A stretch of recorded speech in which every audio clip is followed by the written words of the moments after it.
Rise and shine. Pour yourself a cup of coffee and tune in to Good Morning Aurora. News, weather, and really cool interviews. Monday through Friday from 8 to 9 a.m.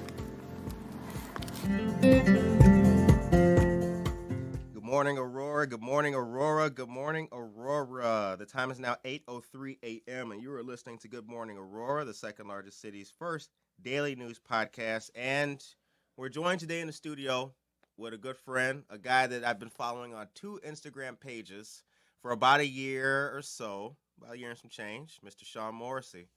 What up, my brother? What up? Good to see you. How's it going? Thanks for having me. No problem. Excuse me. This conversation today is going to be called All About Real Estate, but we're going to talk about a lot more than real estate. But, of course, we have news and the weather for you guys. We'll start with the weather first. The current temperature is 36 degrees. The high today will be 45, and that should be reached about noon. And tomorrow looks to be sunny with a high of 50 degrees. So shout out to the sun and the good weather. Saturday the 19th. Oh, yeah, the mic. Haha. Hello there. Saturday the 19th of December, Faith Lutheran Church will be hosting their annual church nativity scene. During the performance, visitors will be invited to join the choir and sing traditional carols. After the performance, hot chocolate and cookies will be served, and a petting zoo will be open. Guests are invited to take their own nativity scene pictures, and the public is invited. Admission, parking, and refreshments are free. Shout out to Faith Lutheran Church. The gazebo at Millennium and the Star at Mundy Park are staged for free holiday photos on Saturday, the 28th of this month, and December 5th from noon to 3 p.m. Professional photographers will be socially distanced, but snapping some good pics of you folks. And for more information on that and updated location details, you can visit auroradowntown.org. Shout out to Morrissey and the whole squad of Aurora Downtown. Good people. That's the homies. All right. So Wesley and Flowing Forth United Methodist Churches, Temple Nah Israel, New England Congregational Church, and Art Bar Art Gallery, all in Aurora, will be hosting Light Up the Night, Candlelight and Community from 6 to 6:30 p.m. Monday, December 21st, using the hashtag Aurora Light Up Community, using hashtag Aurora Light Up. All right. Community organizations, faith communities, nonprofits, and neighborhoods are invited to pick a location, bring candles, and stand together in unity and silence for 30 minutes. Shout out to all of those churches and faith organizations. That's a very good way to bring people together. And the hashtag is Aurora Light Up. ARTA, AARTA, the Aurora Area Retired Teachers Association, is holding their second drive-through box dinner sale from 11:30 a.m. to 12:30 p.m. Tuesday, December 1st at Gaslight Manor, 2485 Church Road in Aurora. Entree options are Greek chicken, roast pork, and fettuccine alfredo. Side dishes included are roasted potatoes, green beans, and dessert. The public is invited. The cost is $20. ARTA is a local nonprofit founded in 1958, comprising 370 former educators from Aurora, Batavia, and Kaneland. Shout out to ARTA. And there is a meal drive at Aurora Police Department December 5th, hosted by our state representatives, Stephanie Kifwit of the 84th District, and Stephanie Hernandez almost said, Barbara Hernandez from the 83rd District. Shout out to them and the Aurora Police Department for making that happen. And now a word from our sponsors. The word I'm going to be reading, But I got a friend of mine to record this message, so this is probably the last time you folks will hear my beautiful cognac-like voice reading this message for you.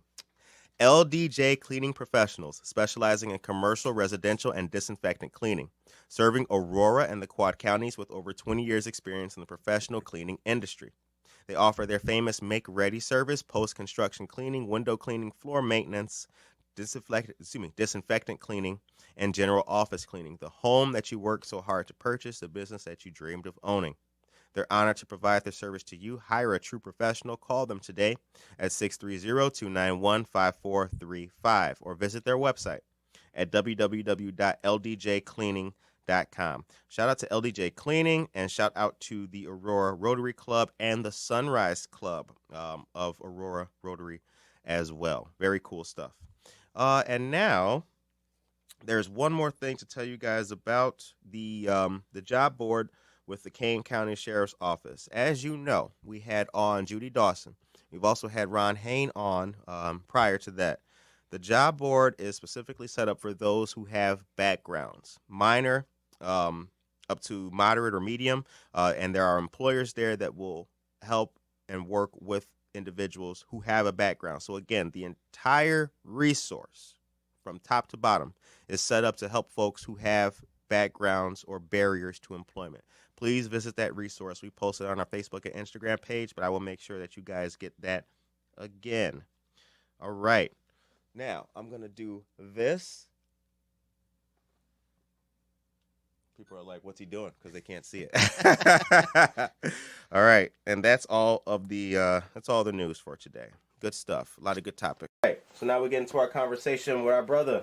Sean, good to see you. Yeah. It's good to finally meet face to face. Like Yes. you said, I think we've both followed each other on social media. Yeah. Like, man, I got to meet this Curtis guy. He's doing some good stuff here. So I appreciate you having me today. Yeah, definitely, man. Definitely. Yeah. So we're going to get into real estate. We're going to get into a whole lot of things that can benefit and help folks out here in Aurora and Kane County and other places. Yeah. But to start off, let us know, we know your name's Sean. Yep, you know that much. Yeah. Introduce yourself and where you're from. Yeah. So I live just about a mile west of here on the west side near West Aurora High School. Okay. My office actually used to be right across the street at 31 West Downer. Oh, wow. So is downtown Aurora, or at least Downer Place, is somewhat of a stomping grounds. But I left that office about a year and a half ago. I moved to Aurora, back in 2004. So I've been here for 16 years now. I've lived on the east side off of Benton and Jackson. Okay. By Waldo. By Waldo, yep, right down the street. Actually, the house I've got is right next to the bakery. Oh, yeah, okay. I still have it today, rented out.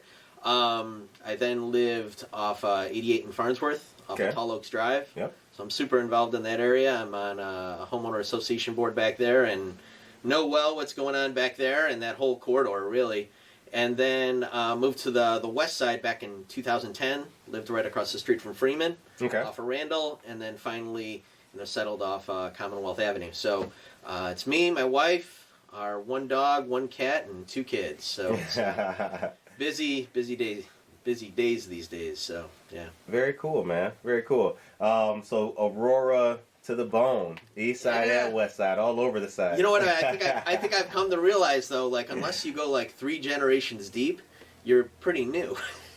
Yeah. That's why it's crazy. The more I've lived here, the more I've been like, man, it's amazing the families that have maintained the Aurora addresses over the years. Yeah, I used to live downtown Aurora and moved to the east side, and I'd meet folks, and they would tell me and show pictures of the way like New York Street used to look, and holy cow. I found out that the building I lived in was a livery at one point in time. Is that right? Yeah, so makes you wonder. Yeah, it does. Yep. Folks go there, get your horses squared away and all kinds of stuff, and I think they would also do your wagon or coach wheels or something there. Is that right? Cool. Yeah, back in the day. Those types of stories are always fun. Yep. So growing up, what impact did your mom have in your life? Whew.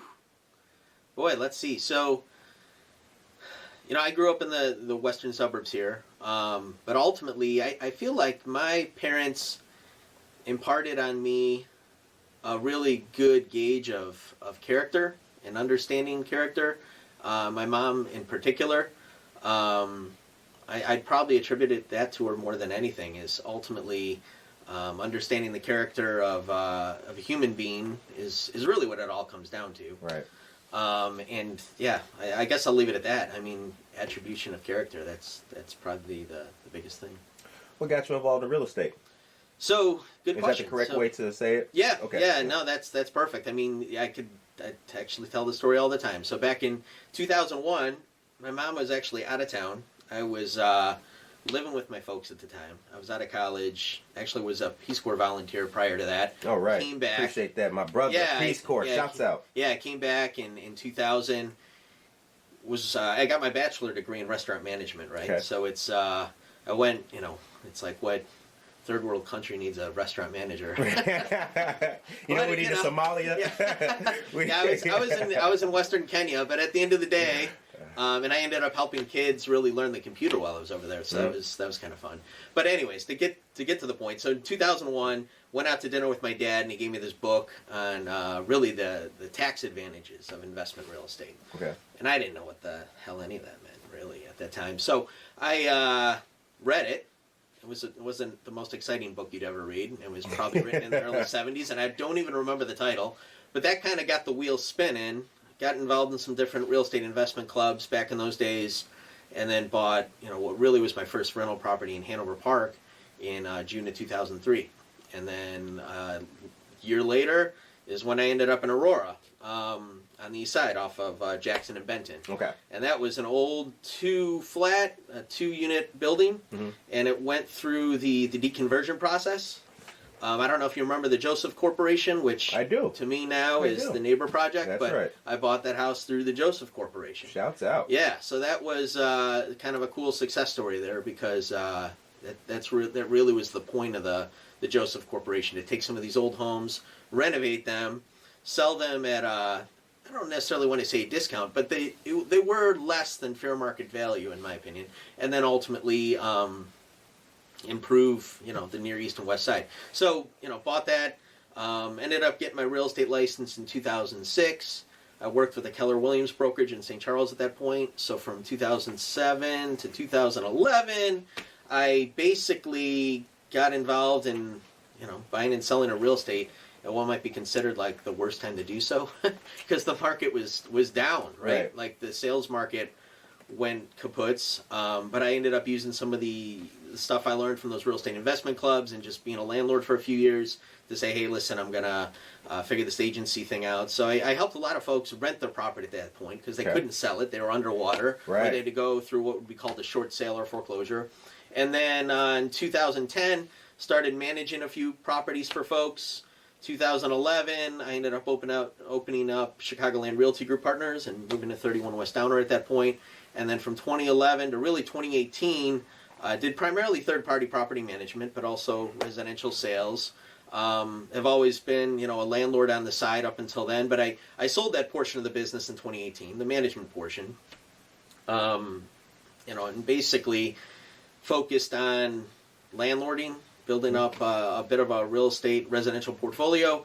And really in 2021, I'll get back to doing more of the agency stuff again because of the fact that I've kind of stabilized the buildings I've got. So, from a big perspective, that's kind of how the last almost 20 years now have laid out for me. And man, it's gone quick. Yeah. A very busy 20 years, but a 20 years of upward mobility and growth.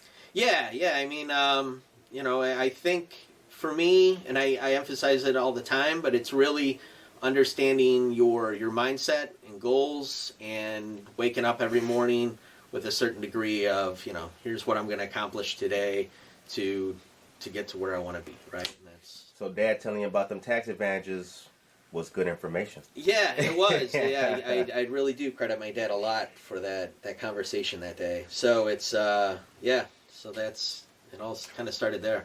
Now, I see the post that you put out, hot foreclosures for the week. Yep. And I have to admit, I've chased many a link and many a post of yours down the internet rabbit hole to see like, okay, where it goes. See what's happening. Yeah. Okay. You have large units as well, like big properties in the city or in the Chicagoland area.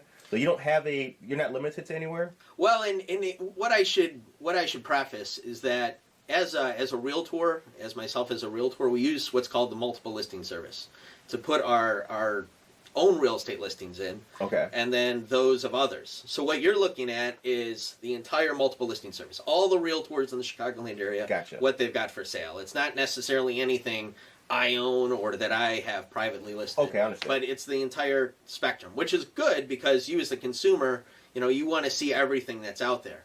But the point in me actually putting those posts out is that, and I think this is what makes me a little bit different in the world of agency, is that I like to think of a realtor as a financial planner to some degree, but with a specialty in real estate, not just a transactional coordinator. So the whole point behind those posts is that you're buying properties at a discount with an idea that you're going to have what would be called an equity position, or you took that home tomorrow and took it out to the public and you might be able to sell it for this much more. So the whole idea is to build wealth over time. Right. And that's really something that I try to impart, not only on my own podcast and people I talk to, but in just the general process of working with buyers and sellers is when you go to sell this property, when you go to buy this property, are you building wealth over time, or are you just buying an overpriced property in a neighborhood that isn't going to appreciate well, and then ultimately you're going to bear the cost of that when you go to sell a few years down the road? How many people are in that position when they start off buying? Either by not knowing or by just not caring, not thinking about the implications. Man, I'd say nearly everybody to some extent. I Right. mean, it's one of those things where I think you just kind of train yourself to have that mentality, and that's kind of the rabbit hole I've gone down is more of the wealth building, financial planning side of how real estate fits into that, and not so much I'm just going to buy a pretty house because it looks great and it makes me feel great, but I'm not paying attention to how this is going to affect me 10, 20 years down the road. A lot of the friends that I have in real estate, that's something that they've always made sure to emphasize to me, even if we're just having a beer. Like, look, Kurt, damn how green the grass is. Mm-hmm. What utilities is it located by? How, what's the proximity between this and that?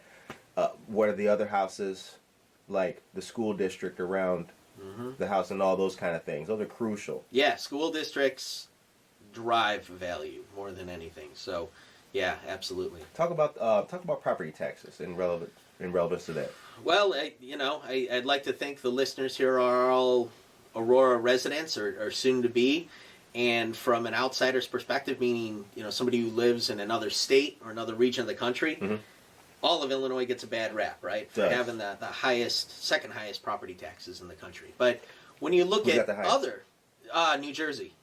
That's the highest. Yeah. Facts. Didn't know that. See that? Stay woke, y'all. Yeah. Well, and you know what? An awesome website I recommend everybody check out is the Tax Foundation. They've got great graphs and maps and all that stuff of taxes based on states or counties or whatever. And my point in telling you this is that ultimately we have the second highest property taxes, right? It sucks. There's no getting around it. But when you look at income tax or sales tax or other taxes, we're not that bad off. We're in the middle. Yeah, we make up for it in other places. So in the real estate world, when I hear people I'm putting my money in Florida or Texas because no state income tax, they're going to get you in other ways. So you gotta be sensitive to that. On a local level,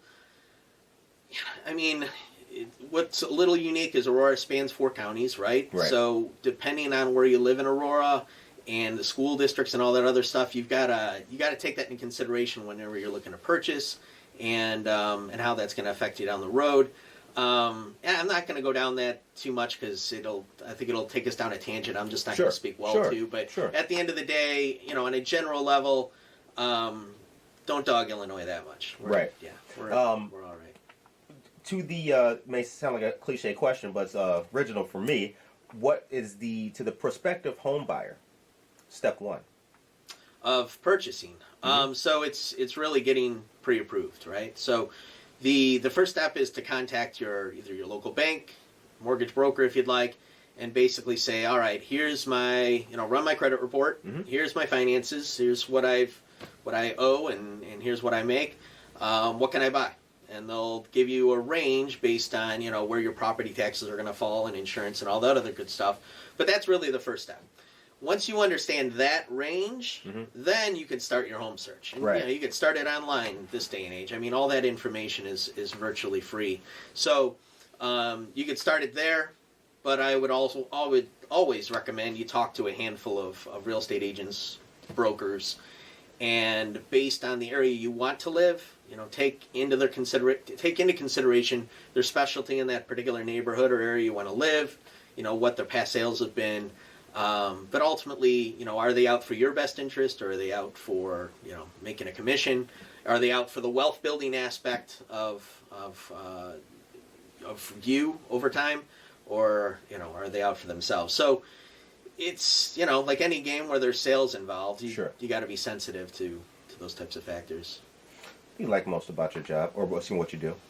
Man, I tell you what, I think, and I learned this over time, I really enjoy helping people get from point A to point B. So when I think of 2007 to 2010, folks were underwater on their mortgage. You know, homes weren't selling. They didn't want to go through a short sale. They certainly didn't want to walk away from their home and go through foreclosure because their credit would be destroyed. So, you know, I was fortunate enough to bring an alternative to say, well, listen, we'll rent your house out, but what's your exit strategy going to be? All right, well, we'll forecast 5 to 7 years down the road, you'll be able to sell this, and the market came back. And then we managed that house for them. We got them through that 5 to 7 year window, and then we sold it for them. So we basically assisted them getting to point A to point B, and ultimately achieving what their goal was without taking a massive hit to their credit or loss to their finances or things of that nature. So it's that type of thing, where if you sit down with me and you say, hey, I've got a plan, here's what I want to be, well, me mapping that out with you is the fun part, and seeing you achieve that is even better. So yeah, that's it. I listen to you, and I think about, you know, when I talk to you, you seem like a guy who's doing it because your benefit is not ultimately financial. Your benefit is seeing people rise up under the, you know, a rising tide lifts all boats kind of thing, like making people feel better. It shudders me to think that there's people just on a transactional nature of it. You know what I mean? Like, yeah, I mean, it's it's one of those things where it's the nature of the beast, I suppose. It's right. Just you know what it's evolved to. But you know, at the same time too, I certainly wouldn't say that agency's a bad thing in any respect, and it's helped a lot of people. But yeah, I think at the end of the day, because this isn't taught in schools, it's understanding financial planning, personal financial planning, and wealth building, and how real estate fits into that, which is really what I feel is missing out there, and it's, you know, something that we can impart into to others. Now, our listeners on Twitter can't see your fancy laptop, but you got some information and some stats and some blurbs for us, some bullet points. I wanted to make sure I didn't forget anything, as long as my battery... See, this is what I love for the listeners, too, and those viewing us. I love when people come prepared. My man came ready with some heat. Yeah, I do love this stuff. The opportunity to put a message out there, so I appreciate it. Yeah, brother. But, yeah, you know, I figured I'd touch on a few things. You know, the first being kind of where Aurora fits into the Chicagoland marketplace, yes. Right? Second largest city. Second largest city. Its pros and its cons to a certain extent. And then let me start it off with the bad stuff. So I think what tends to get folks down in Aurora more than anything is our test results when it comes to quality of school districts. So 131, 129, unfortunately, with the surrounding school districts, always gets a bad rap when it comes to that stuff. Sure. Now, you know, in the past, I've gotten involved with the school districts to some degree, try to connect the real estate community, be it the realtor community, with those school districts, so that the school districts can say, hey, here's all the great things that we're doing, so we can go out there to the buyer and seller community and say, hey, listen, this is what makes these school districts so great. So that type of stuff has always excited me, but at the end of the day, it's the stigma in people's minds. You know, it could be from 20, 30 years ago, it doesn't matter. Until we erase that stigma, it is what it is. Sure. So that's kind of the downer. On the flip side of that, because of that, to a certain degree, we have an incredibly affordable market compared to many areas in the Chicagoland area, which means that, in my eyes, first-time home buyers drive the real estate market. So if folks aren't out there going from renter to buyer, then that buyer that owns that home can't move up, and that buyer can't move up, and that, you know, seller can't move up, and so on and so forth. So it's a domino effect, and a lot of it all starts in Aurora when it comes to that. You know, our community, Aurora, is great for that. Elgin, Joliet, very similar. And if it wasn't for those communities, some of the neighboring parts of the Chicagoland area may not flourish as well. But having said all that, the other pro to affordability is we will eventually hit a point to where folks cannot afford to buy a property because prices have gone up so much, unless we see some kind of contraction. And with what's gone on this year, I expected a much greater contraction, but because of all the printing of money and reduction of rates and stuff, the real estate market is like the shining star of the U.S. economy right now. So Right. eventually, if we get to that point and homes are not affordable to buy in Aurora, and when I think of that, I think of the near east and west side, then there's going to be some issues in our economy. But because of that, when there is a contraction, there's always going to be demand in those affordable spaces. So for that reason, we should always be humming. Like there shouldn't be any reason we shouldn't be. Now so that's on a home ownership, owner-occupied type of basis. Mm-hmm. Now on the landlord, real estate investor type of basis, I was fortunate enough to go to a conference in January before this whole COVID thing sat down on their laps, and had the opportunity to listen to a guy speak who's he's with a company called CoStar. And what CoStar has become is like the Zillow of commercial real estate. Okay. So they own and operate all the data, right? And it's awesome and scary at the same time. That's how a lot of these things are. But having said that, they put up these heat maps and of the Chicagoland area and those areas where rents year over year have gone up, cash on cash returns, and things of that nature I won't get into. But at the end of the day, Aurora always came up bright green.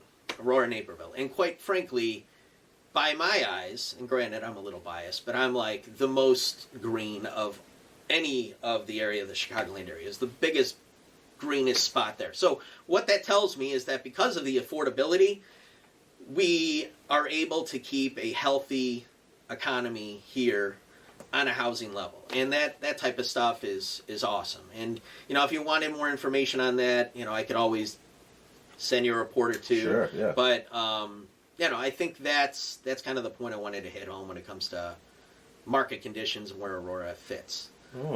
Green. That. So, yeah. Bright green. Green means go, right? Yeah. So that was exciting stuff. For the listeners as well, difference between commercial and residential. Yeah, so residential tends to be housing related, 4 units or less. And because of that, there's different mortgage guidelines when it comes to that. So, so you'll be qualifying when you buy a residential property based on there's going to be certain factors, but let's just leave it at debt to income ratio, right? So based on the amount of debt you have versus your income, is it below, 45%? And if so, you qualify to buy that property. So, so there's differences on the mortgage end. Now, in the commercial end, when it comes to mortgages, it's going to be more driven by the income of that property and not so much on you personally. Right. And it's going to be 5 units or more, business-related stuff like that. And then there's residential and commercial brokers, and really what that comes down to is, do they specialize in residential real estate or commercial real estate? And there's all sorts of factors that can play into that. There's all sorts of niches in that. But at the end of the day, for your primary listener, they'll be concerned about the residential market at this point. Right. So. For the aspiring broker, talk about the steps and the progression to become a broker. Yeah, I mean it's a process that I don't consider to be too difficult, but it's an incredibly competitive field. Has been my experience, especially where we're at in the marketplace right now with our local market being so hot. So in the past, I've always pushed folks to go to Waubonsie Community College. That's where I went. Shout out to my boy Cliff Luxian. I believe he just retired this past year, but one of the greatest real estate agency minds and understanding state law minds of anybody I've ever come across, and somebody who's you'd mentioned my social media posts. He's always liking stuff. He's always he supports his students wholeheartedly. So Good. yeah, so I've always pushed folks to go there. Your other option would be to go to other brokerages that host broker classes to get your license, but I'm not a huge fan of that because they tend to be, in my eyes, a little bit biased towards when you get your broker class, you're going to work for us. They're not supposed to do that, but I would find it very hard to be unbiased. So I would go to a neutral site like a community college and get your license, and then frankly, probably interview 5 or 10 different brokerages. There's so many out there these days, and figure out which is going to be the best fit for you, your goals, their training, their commission splits, the whole bit. And keep in mind, it's a very competitive field right now. So you really gotta have a niche that you can focus in on. You gotta have your brass shined up. Yep. Yeah. Don't come in playing. Yeah. Right. Come in ready to get busy. But you know, something else I wanted to talk about, Curtis. Please do, if you brother. don't mind, is because I think this will be useful for listeners. The floor/couch is yours. I appreciate that. Yeah, I'm all settled in here. Is, you know, right now with COVID since March, there's been an eviction moratorium for landlords in the state of Illinois, and then there's been folks that, you know, have been renting that straight up lost their job, lost their income, and all that good stuff. So what I wanted to touch on briefly was emergency resources. So I actually did a blog post on this recently, but I'm not going to direct folks to that. I'm going to direct them to the IDO website, so the Illinois Housing Development Authority. The acronym is IHDA. Mm-hmm. If you go to that website, you click on rental housing, you'll find all sorts of resources. And I'm not just talking about resources that IDA has in-house for helping you pay your rent, but other third-party, nonprofit folks that are generating funds to help folks get through this time and paying their rent. So that is an awesome resource. The state of Illinois also did like an emergency rental assistance, but it was not a huge fan of the way it's been handled so far. It basically was opened up in August and closed in September 4th, so it was an incredibly short window in my eyes. Tenant had to apply, landlord had to verify what they were behind on rent on, and as of today, actually let me take a step back, as of November 20th, we were all supposed to hear back from the state in regards to who got what in terms of rental assistance checks. As of today, which is, you know, a week later, we still haven't heard anything. When I called them this week, they were like, "Our systems have been down," and I'm just like, "Nice." That's the ultimate cop out. But anyways, having said all that, it is what it is. But was that the thing that was capped at like $5,000? Yes. Yeah, that's it. And only somewhere between, I believe, 30% and 40% are going to get improved. Right. And then we're going to try to help everybody else. So I'm not a huge fan of how that's been handled. But at the end of the day, start there if you're looking for assistance on the rental assistance end. If you're a homeowner that had to claim forbearance because of COVID-related reasons, then I recommend you start on the CFPB website. So it's C as in consumer, F as in financial, P as in protection, and D as in, God, I should know this, district? Sorry. Department, thank you. I should probably know. What's the most bureaucratic answer? Yeah. I'm sorry, CFPB. God, I'm getting bad. Okay. So C is in consumer, F is in financial, P is in protection, B is in bureau. There we go. Bureau, okay, all right. Nice.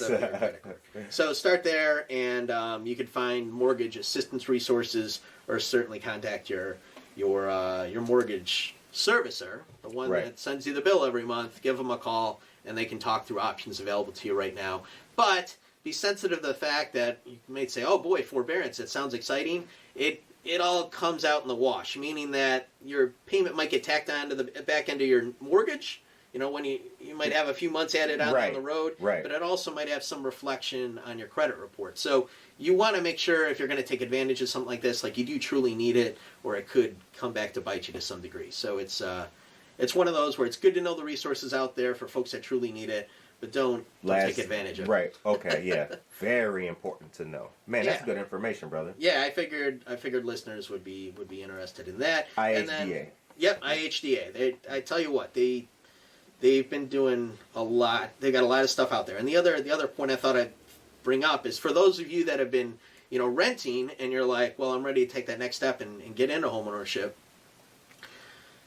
IHDA is a great way to start as well. There's really two resources when it comes to homeowners, or what I would emphasize, first-time home buyers. So go to that IHDA website, right? I don't think they actually have grants right now. They typically do for first-time home buyers, but I think due to COVID-related stuff this year has been kind of locked up. Right. City of Aurora also has a program that is currently on hold, but it also would be considered kind of a loan payback at, I believe, 0%, but that's on hold. IDA is a great source, like I said. But then the other website that I'm a huge fan of, and this website's been around for years, and usually after 2 or 3 years, websites kind of lose their luster, but this one has held the test of time. It's downpaymentresource.com. So you go to that website, you enter some information about yourself, just real general, like what you make, where you live, are you a veteran, are you a teacher, are you a police officer, and then it's going to kick out a bunch of programs you could qualify for basically grant money, for first-time home buyers primarily. But that website has always been a great resource, and I push first-time home buyers to it all the time. So that's, yeah. Knowledge is power, y'all. Content is king, right? Yes, so hopefully this will help some listeners out there. The time is now 8:37 a.m. You are listening to and watching Good Morning Aurora, the second largest city's first daily news podcast, and we are glad to be joined by Mr. Sean Morrissey. What's Aurora's biggest strength? Man, I feel like it's diversity. I mean, that's the first thing that comes to my mind. And when I mean diversity, I mean, I guess anything you can think of, be it ethnic, racial, socioeconomic, the housing stock. I mean, let's face it, between here and Eola, going east, and downtown Aurora, and probably, I don't know, I mean, maybe I could say Orchard, but Edgelon going west, there are no cookie-cutter neighborhoods. Nothing that grabs me that says it's been pre-produced and every house looks the same. Everything is different. The neighborhood I live in, kind of off the Downer corridor, the Boulevard District.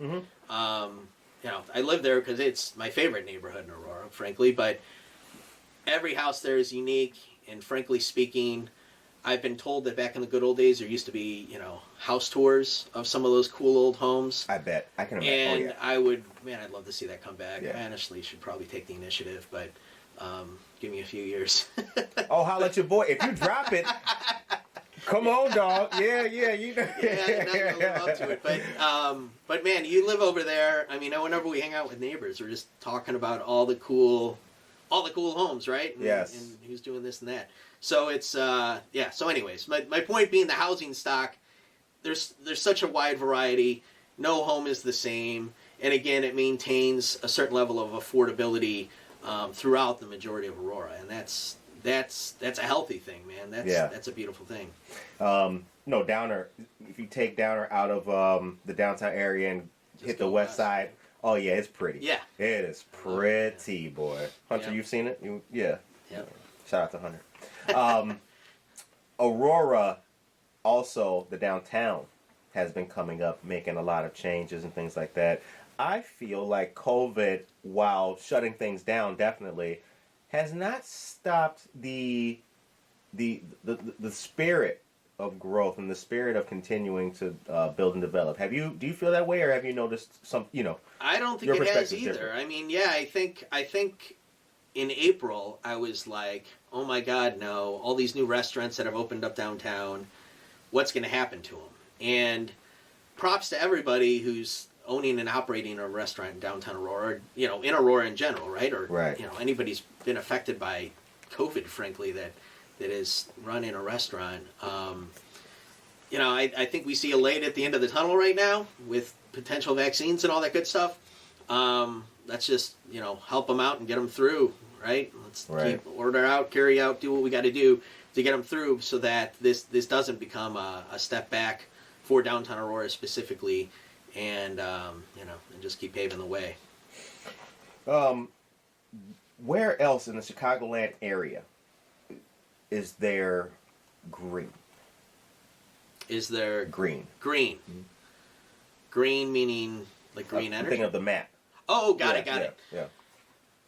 It was real. Yeah, when I go back to like that heat index and some of the stuff we were looking at on a particular day, it was real splotchy. So when I think of Arlington Heights, perhaps, for instance, I remember it being a pretty deep shade of red. And the reason for that, in my eyes, isn't because Arlington Heights isn't a great place to live. It's because there's more development going on in those areas than there might be out here. Mm-hmm. So when I mean development, I mean, the way we look at it is Class A, Class B, Class C, Class D. Class A is that brand new stuff that's going to attract the highest rents, right? B and down, less rents, less quality, whatever it is. Having said all that, you never really want to have an over excessive amount of Class A in any given neighborhood because of the fact that when there's market conditions where things contract, it's those folks that rent those Class A properties that now say, oh, I can't afford to rent here. I've got to take it down to step B or step C or, step D. Maybe not so much because, gunshots are firing or something. But Right. at the end of the day, when markets contract, ultimately we're able to go down. We don't go up. When markets open again, then those Class A's do a little bit better. So when I talk about Arlington Heights, I believe what's happened there is that ultimately, due to some market contraction, ultimately their new development has suffered, which has ultimately made them come up red. Now in Aurora, Naperville, that just hasn't necessarily been the case. At the same time, and I don't know if I have felt it so much yet, I'm sure other realtors can speak to it much better than I, but with COVID and the fact that density has been such an issue when it comes to people living in close quarters and getting sick because they live in close quarters. So, let's move to the suburbs and we'll, get a bigger house and bigger yard and the whole bit. I haven't seen that so much, but I do believe that's likely helping us and other suburban areas as well.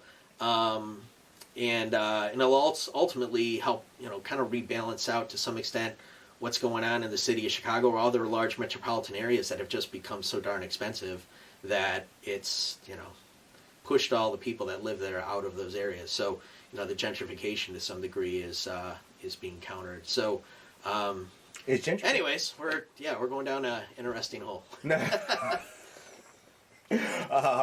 Yes, let's stop because I was getting I like talking to you, man. I like talking. It's to fun. You. Yeah, It is. I'm enjoying it. Pre-COVID, where would Sean Morrissey hang out? Where do you get your kicks in? I know you're a family man, but where do you like to go? Like locally here. Mm-hmm. Let's see, and I mean honestly, because my kids are little, it's not like I'm out partying, Kicking it, partying, right? But I'd say shout out to Stonies. Stonies. Oh, we were shouting them out the other day. Yeah. I mean, Super dive. Yeah, and I've been told that I haven't been there in a few years, but so Stonies for sure. The Web, I guess I call it the Web, the Aurora Tavern, has always been a favorite of mine. I mean, just because I live in the West Side, Spartan House is always huge. Hitting up the Colonial with the kids off of West Galena. It's. I guess those are the first places that we like to go to that come to mind. And then naturally, I think we've tried to emphasize like supporting Gillerson's over COVID because shouts go out. Yeah, anybody who lives in Aurora has got to say that Dan is touched the heartbeat of Aurora and Gillerson's. So so shout out to those guys as well. And the name of your company is Chicagoland Realty Group Partners. Chicagoland Realty Group Partners. Now, what do you guys have coming up on the calendar? Any like seminars or Zoom calls and training and things like that? I would like to. In fact, and part of the reason I've touched base with you, Curtis, is you've done such a great job of putting your finger on the pulse of Aurora as well with your show that I've become envious because I'm like, man, he's covered such a wide range of things. But anyway, so I have a weekly podcast I do. It's not so much focused towards Aurora. It's much more broad, but it's called Landlording for Life. So I have episodes that come out every Monday morning, and we touch different real estate investment Send me the link topics. to that after this. Yeah, absolutely. And then I'm actually working on videos to get a YouTube station going. Okay. Again, it's going to be Chicagoland related real estate investment type of stuff. So if any of your listeners are out there that are kind of like, I want to explore the world of residential real estate investment, being a buy and hold type of investor, I'd be a good resource for them. Yeah, we have a wide range of listeners too. I mean, people have literally hit me up on the DMs and been like, you know what, you need to have a marine biologist on. I'm like, oh, what the hell? Like, I'm working on it. We'll see what we can do.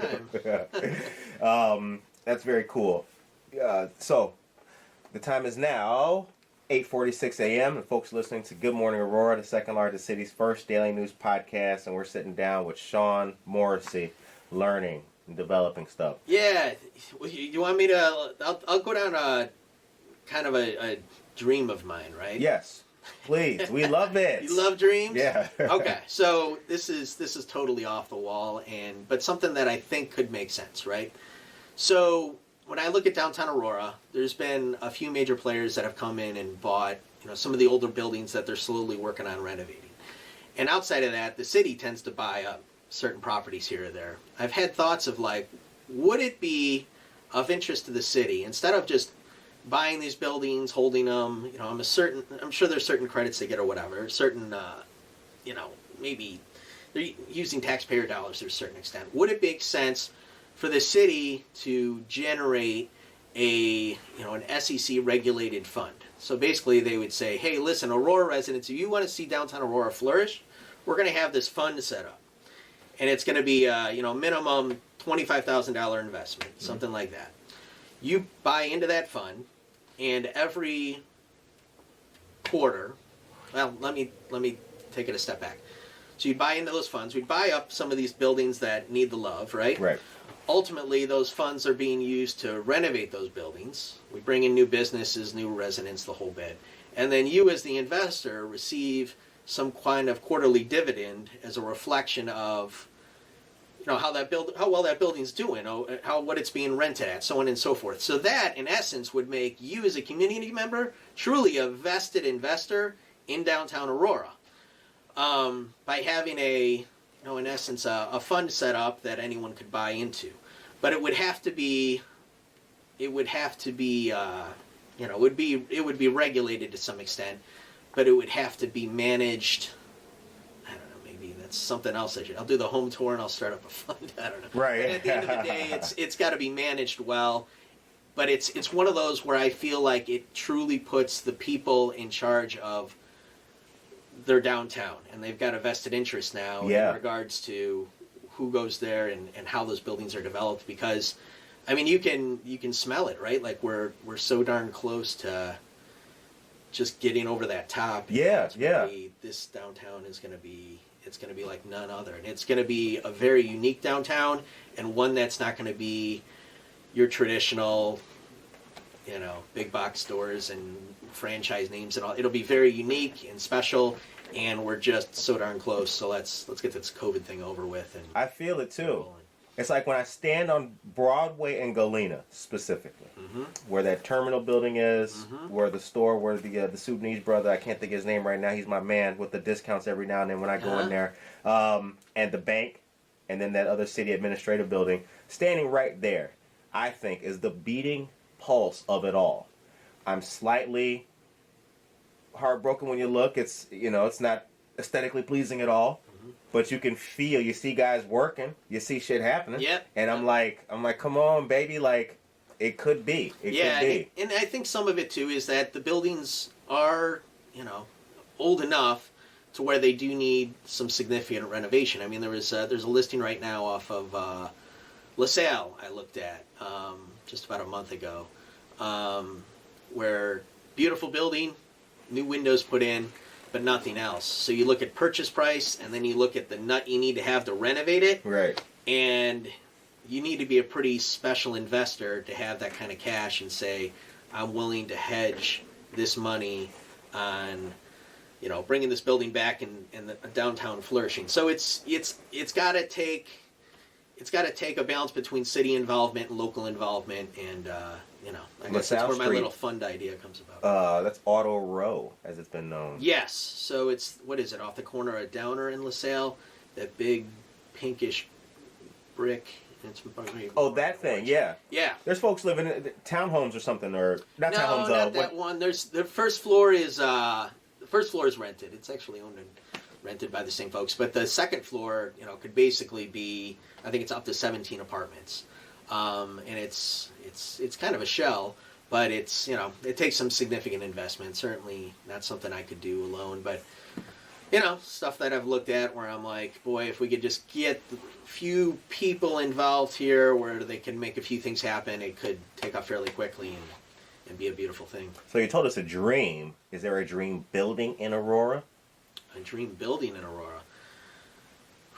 Where you look at it, you're like, man, I would make that bad boy. I mean, I've had my thoughts in regards to like at one point, right across the street here, actually right down the street from 31 West Downer, back in 2012, I had under contract, gosh, I forget the name of the store now when it went in, but had a small building under contract, and fortunately the right people came in there and fixed that building up, and it's a beautiful building now. But I think we've come to see that Downer gets a fair amount of traffic. It needs the right type of business to go in there to kind of adjust with what's going on in downtown. Mm-hmm. But I feel like we're just, in my eyes, it's like half step away from catching some real momentum, and then next thing you know, it's gangbusters. So, so again, I kind of feel like we just got to get this COVID thing behind us, and then we can focus on what we can do to get over that hump. I'm less than a novice when it comes to the real estate market, but I think Aurora's biggest strength, as opposed to other people, I think its biggest strength is that it has, like the movie, a river runs through it. I mean, I think that Naperville don't have a river running through it. It's got a miscellaneous body of water, and they made a river walk out of it. I mean, you got Centennial Beach, you got people frolicking when it's sun. Yeah. So like, we got the Fox River coming through. So I feel like,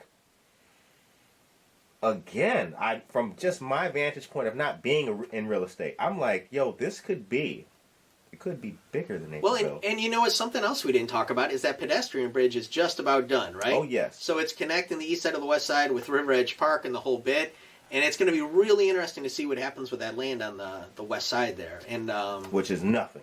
Back there. The old police station and all that. And, that's right. And I think, I'm sure I'm not even going to talk about it, but Invest Aurora, I'm sure, could have them on and talk about what's going on over there. But I want to say it's zoned R5. It's zoned for multifamily residential or something of that nature. But that's another really exciting thing going into 2021 is just the fact that bridge is just about done. It's not only going to help River Edge Park, but it's going to bring, another caveat to bring the east and west side together that I think should be really interesting for the downtown area. Oh, hell yeah. And I can see it now. 4th of July fireworks on the bridge. Baby, we right here chilling. Yeah. Yes. Oh, absolutely. Selfies. Yeah, going down. Well, and it's one of those where when you go to River Edge Park and you see a show and you see folks hanging out in the river on their kayaks and stuff, I'm just like, God, I got to buy one of those, man. Like, that looks like fun. That does. That looks like a lot of fun. And just getting in off of Illinois Street and just riding down. So maybe next year, right? Maybe I'll finally buy that kayak and make it happen. Anything else for the listeners? Boy, I mean, I do that podcast, Landlording for Life. If you don't mind me plugging it, landlording. Thanks. Landlordingforlife.com is the website, and other than that, I mean, if I can be a resource to anybody here when it comes to either buying or selling in real estate in Aurora, or ultimately just bouncing some ideas, that would be awesome. And if you like my kind of fund idea or dream, I mean, reach out, because sometimes I need a little kick in the butt to get things done. If you're interested in doing anything new, trying something, throwing it against the wall, seeing if it sticks, holler at us, man. Yeah, absolutely. And if you do break something new, Good Morning Aurora wants to be on the scene to check that out, get that news, baby. Absolutely. First in line. The show ends on a positive note, as you know. Mm-hmm. What is your message to the folks going into this weekend? Well, I think, we look back in this year, there's a lot to say. 2020 sucks and the whole bit. But the fact of the matter is, you're here, you're alive. We just got through the Thanksgiving holiday. We're going to, be riding the wave to Christmas on positive spirits. We got the vaccine on the horizon. And again, you live in a town where there's only opportunity to go up at this point. So be blessed for that, because it's coming. It's just, it's just a matter of time. So, find your blessings, man. Find your blessings. Good message. Good message. Well, on behalf of the second largest city's first daily news podcast, this was an awesome conversation, man. Yeah, appreciate it. Good one. Good chops. It was fun. Good chop up. We hope that you guys have a safe, positive, and blessed weekend. We will see you back here Monday morning with another good episode. And don't forget to check out Landlording for Life with our brother Sean Morrissey podcast, baby. Thank you. And on behalf of us, to you, peace and be blessed, guys. Hit him with a peace. Nice. All right, guys. It was fun.